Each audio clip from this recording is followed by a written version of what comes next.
राधे राधे प्यारे भक्तों, जय श्री हरि, जय माँ लक्ष्मी। प्यारे भक्तों, आप सभी को हमारे यूट्यूब चैनल रोहिणी ज्ञान में हार्दिक स्वागत है।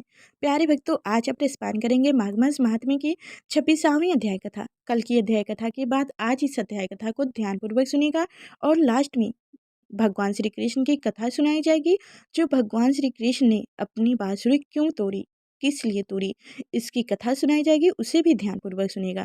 तो चलिए पहले अध्याय कथा सुनते हैं। पति कहने लगे कि हे प्रेत, तुमने सराज पक्षी के वचन किस प्रकार और कैसे क्यों सुने थे, सो कृपा करके कहिए। प्रेत कहने लगा कि इस वन में कुहरा नाम की नदी पर्वत से निकली है। मैं घूमते घूमते उस नदी के किनारे पहुंचा और थकावट दूर करने के लिए वहां पर ठहर गई। उसी समय लाल मुख और तीखे दांतों वाला एक बड़ा बंदर वृक्ष से उतरकर जल्दी से वहां पर आया, जहां पर एक सराज पक्षी सोया हुआ था। उस चंबल बंदर ने कई एक पक्षियों को देखकर उस सोए हुए सराज को दौड़ कर अपने पैर से पकड़ लिया और तो सब पक्षी उड़कर वहां से चले गए। परंतु सरासी पक्षी भयभीत होकर विलाप करती हुई वहीं पर रुक गई। नींद के दूर होने तथा भय से नेत्र खोलकर सरास पक्षी ने बंदर को देखा और मधुर वाणी से कहने लगा, हे बानर, तुम बिना अपराध मुझको क्यों दुख देते हो। इस संसार में राजा भी केवल अपराधियों को ही दंड देता है। तुम्हारे जैसे श्रेष्ठ प्राणी किसी को पीड़ा नहीं देते। हम अहिंसक और दूसरे के कर्म को नहीं देखते। जल की काई खाने वाले, आकाश में उड़ने वाले, वन में रहने वाले, अपनी स्त्री से प्रेम करने वाले, दूसरों की स्त्री को त्यागने वाले, दूसरों की बुराई से दूर रहने वाले, चोरी न करने वाले, बुरों की संगत से वर्जित, किसी को कष्ट न देने वाले, सो इस प्रकार मुझ निअपराधियों को हे बंदर छोड़ दो। मैं तुम्हारे पहले जन्म के वृत्तांत जानता हूँ। यह वचन सुनकर वह बंदर उसको छोड़कर दूर बैठ गया और कहने लगा कि तुम मेरे पूर्व जन्म के वृत्तांत को कैसे जानते हो। तुम अज्ञानी पक्षी हो और मैं वन में घूमने वाला हूँ। सराज कहने लगा कि मैं अपनी जात की समिति को बादल से तुम्हारे पूर्व जन्म का सब वृत्तांत जानता हूँ। तुम पूर्व जन्म में विंध्य पर्वत के राजा थे और मैं तुम्हारे कुल का पूज्य पुरोहित था। तुम राजा होकर अपनी प्रजा को पीड़ा दिया करते थे। विवेकहीन तुमने बहुत सा धन इकट्ठा किया था, सो बानर प्रजा की पीड़न रूपी अग्नि की ज्वाला से तुम पहले ही तप चुके हो। पहले तुम कुंभ पार्क नरक में गिराए गए। तुम्हारे शरीर को नरक में 3000 वर्ष तक बिताए गए। फिर नरक से निकालकर बचे हुए पापों के कारण इस बंदर की योनि में गए और मुझको मारना चाहते हो। पूर्व जन्म में तुमने ब्राह्मण के बाग से लूटकर बलपूर्वक फल खाया था। इसका यह भयंकर फल फल हुआ कि तुम बानर और वनवासी हुए। प्राणी अवश्य में अपने किए हुए कर्मों को भोगते हैं, इसको देवता भी नहीं टाल सकते। इस प्रकार मैं सारास पक्षी का जन्म लेकर भी अज्ञानी से मोहित नहीं हुआ। इतनी कथा कहकर वानर कहने लगा कि यदि ठीक ही है, जानते हो तो बताओ तुम पक्षी कैसे हुए। सरास पक्षी कहने लगा कि मेरी दुर्गति का कारण भी सुनो। तुमने नर्मदा नदी के किनारे पर सूर्य ग्रहण के समय बहुत से सूर्य ग्रहण के समय बहुत से ब्राह्मणों की निर्बस से 100 ढेर अन्न के दान किए थे। मैंने पुरोहितों के मध्य से थोड़ा सा ब्राह्मणों को दिया और बाकी सब मैंने अपना अपना लिया, अपने पास रख लिया। इन ब्राह्मणों के दिव्य का अपहरण करने के पाप से मैं पहले कालसूत नरक में और फिर रक्त कमुद नरक में, जहाँ पर बड़े बड़े कीड़े थे और रक्त तथा पीप से भरा हुआ नाभि तक नीचे सिर और ऊपर पैर किए हुए पीप चाटता हुआ उस दुर्गंध वाले नरक में कीड़ों आदि से काटा जाकर 3000 वर्ष तक उस यंता को भोगता रहा। मैं नरक के दुख का वर्णन नहीं कर सकता। फिर नरक की यातना से मुक्त होकर यह सरास पक्षी का जन्म पाया, क्योंकि पूर्व जन्म में अपनी बहन के घर से कांच का बर्तन चुराया था। उनको मैंने एक जुआरी को दिया, इससे मैं सरास योनि में आया। वह मेरी स्त्री पिछले जन्म में ब्राह्मणी थी। उसने भी कांच की चोरी की थी, इसी से यह मेरी स्त्री और सरासी पक्षी हुई। यह सब मैंने तुमसे कर्म फल कहा। अब भविष्य की बात भी सुनो। अब मैं तुम और यह मेरी स्त्री भी हंस होंगे और कामरूपी देश में सुख से निवास करेंगे। फिर उनके पश्चात गौर योनि में और फिर जाकर दुर्लभ मानुष योनि को प्राप्त होंगे। इनमें मानुष पाप और पुण्य दोनों ही कर सकता है। इस प्रकार शिव की माया से यह सारा जगत मोह को प्राप्त होता है। ना केवल हम ही, परंतु इस संसार के सभी जीव प्रवृत्ति मार्ग में फंसकर अच्छे और बुरे कर्म करते और उनका फल भोगते हैं। इसलिए सब प्राणियों को धर्म का सेवन करना चाहिए। देवता असुर मानुष बाघ्य कीड़े मकोड़े सभी से कंटन रूपी मार्ग नहीं छूटता। केवल वेदांत जानने वाले योगी ही इस मार्ग से बच सकते हैं। इसी कारण बड़े बड़े महात्मा भी कर्म फल को टाल नहीं सकते। उपाय से तथा बुद्धि से कोई भी इसको नहीं बदल सकता। तुम पहले राजा थे, फिर नरक में गए, अब बंदर की योनि में वन में फिरते हो और फिर भी ऐसे ही जन्म पाओगे।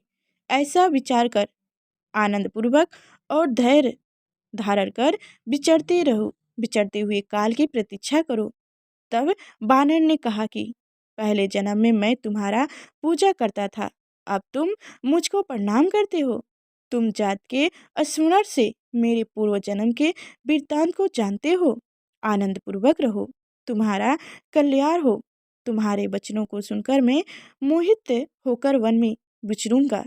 प्रेत हो कहने लगा कि हे पथिक, मैंने नदी के तट पर बंदर और सारास पक्षी का यह संवाद सुना, तब मुझको बोध हुआ और मोह तथा शोक का नाश हुआ।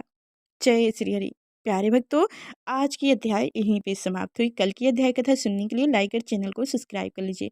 तो चलिए एक धार्मिक कथा सुनते हैं, जो कृष्ण ने बांसुरी क्यों तोड़ी। द्वापर युग में जब श्री कृष्ण का जन्म हुआ तो मानव मथुरा के तो भाग ही खुल गए थे। इसके बाद जब श्री कृष्ण ने अपने हाथों में बांसुरी पकड़ी और उसे बजाया तो आसपास के सभी लोग उसकी मधुर धुन को सुनकर मनमुग्ध हो जाया करते थे। राधा भी बांसुरी की धुन को सुनकर श्री कृष्ण के पास भागी चली आती थी। यही राधा कृष्ण का प्रेम था। ऐसे में भगवान श्री कृष्ण के बांसुरी तोड़ने के पीछे भी राधा ही थी। लेकिन कैसे, यह बहुत बड़ा रहस्य है। बहुत लोगों को इसके बारे में पता भी नहीं है। ऐसे में आज हम आपके साथ इसी अन्य कहे रहस्य को खोलने जा रहे हैं। आप ध्यानपूर्वक सुनिएगा। कृष्ण ने अपनी बांसुरी क्यों तोड़ी। कृष्ण और राधा की प्रेम कथा सर्वाधिक लोकप्रिय है। यहाँ तक कि आज भी कृष्ण का नाम राधा के साथ लिया जाता है।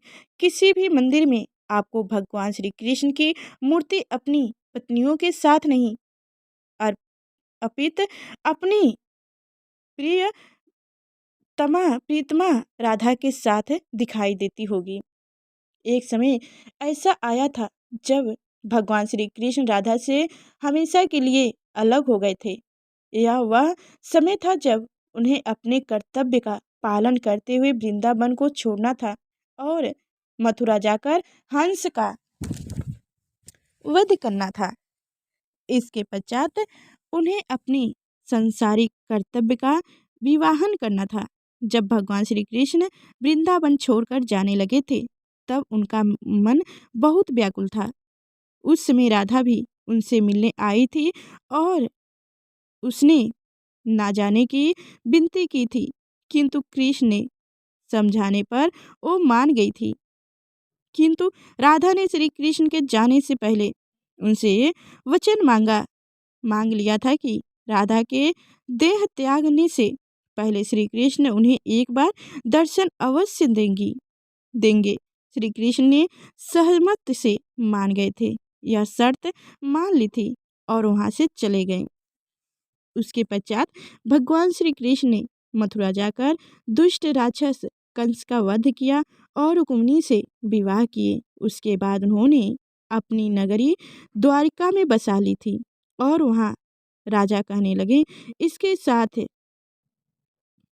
साथ महाभारत के युद्ध में भी उन्होंने अपनी महत्वपूर्ण भूमिका निभाई और धर्म की रक्षा की।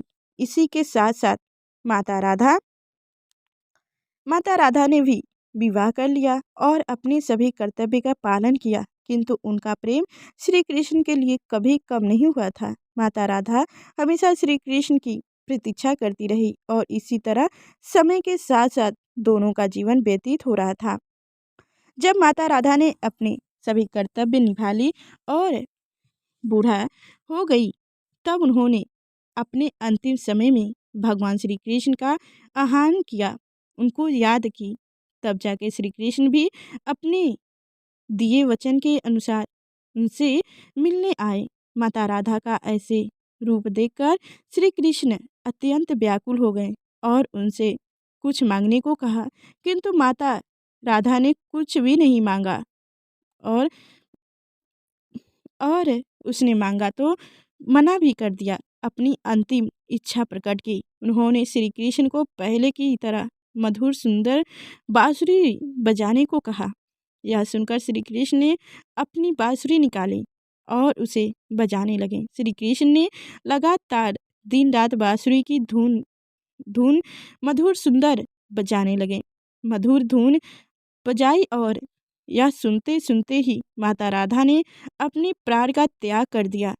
अपने सामने अपनी ही प्रेम का राधा को निष्प्राण देखकर श्री कृष्ण का हृदय भर आया।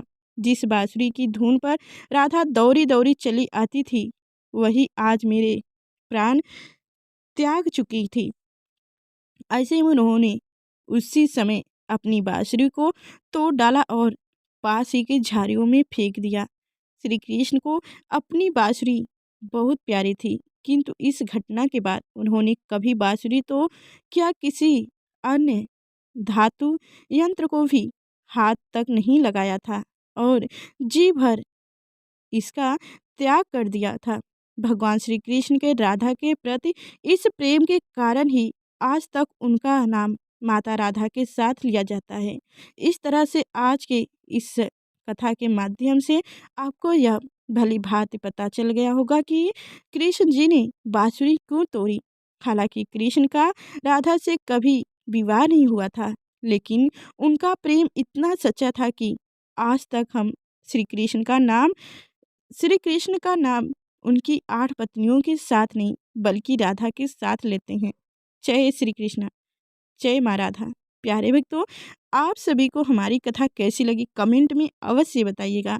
और लास्ट की इस कथा को अगर आप लास्ट तक इस कथा को सुनते होंगे तो कमेंट में ज़रूर बताइएगा कि राधा कृष्ण की कथा आप सभी को कैसी लगी और लाइक कर चैनल को सब्सक्राइब भी जरूर करिएगा।